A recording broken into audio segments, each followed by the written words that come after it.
My name is Trent Hubber. I'm the Facilities Manager at the Research School of Chemistry at the Australian National University. We have 150 fume cupboards on a manifolded system within the Research School of Chemistry, and a separate building, teaching building, which has 50 on a manifolded system. So these two systems have a volume controlled damper system that runs this.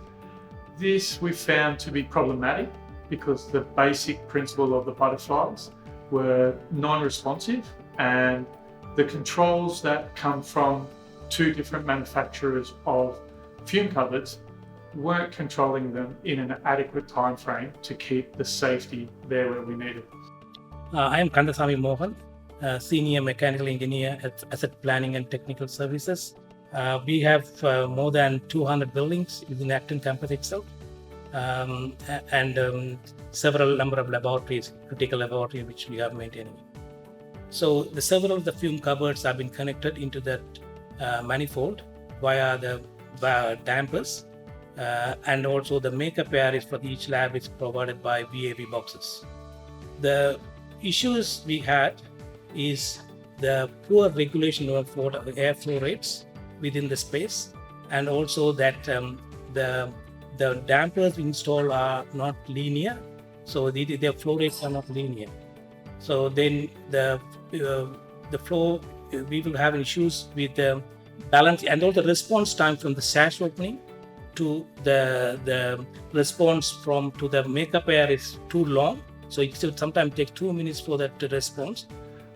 Because of the simplistic nature of the current valve system, we find that they do go out of specification quite regularly, and a lot of maintenance is required to keep them within specifications for Australian standards. In terms of any labs, the safety and reliability are very critical, and we found that fume cupboards are not unreliable and we have frequent failures.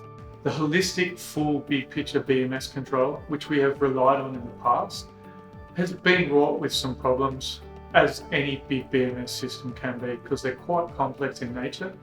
The initial design, it's very unreliable. Actually, it is that the valve, butterfly valve, is not linear. So you are basically controlling with the percentage of opening, which is not, flow rates are not linear. What we looked at outside of our current system and found G3labs and the Accuvalve.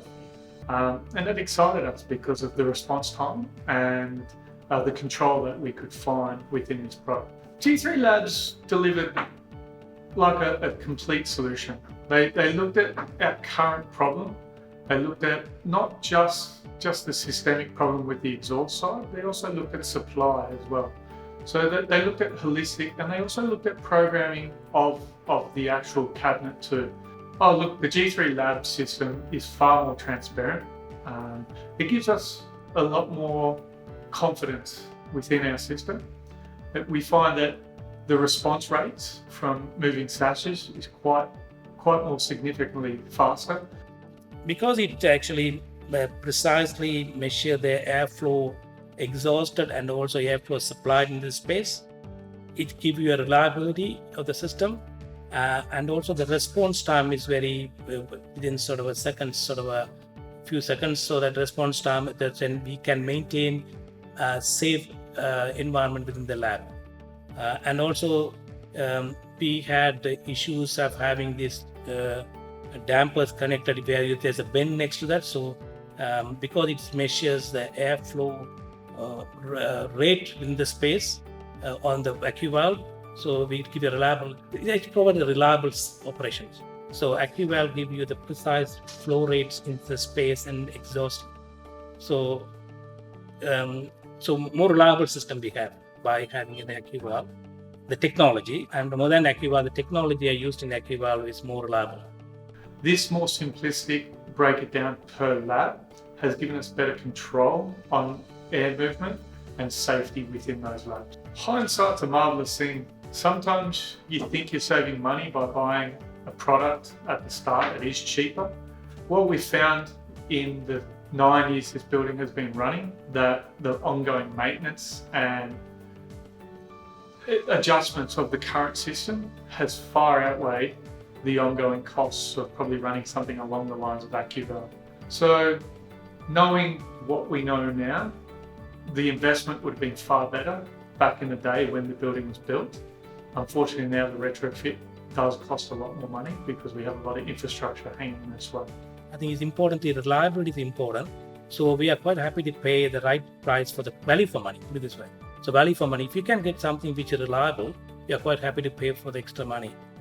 Our only concern is we haven't got it through every cupboard at this stage, so we are looking at rolling it out a lot further.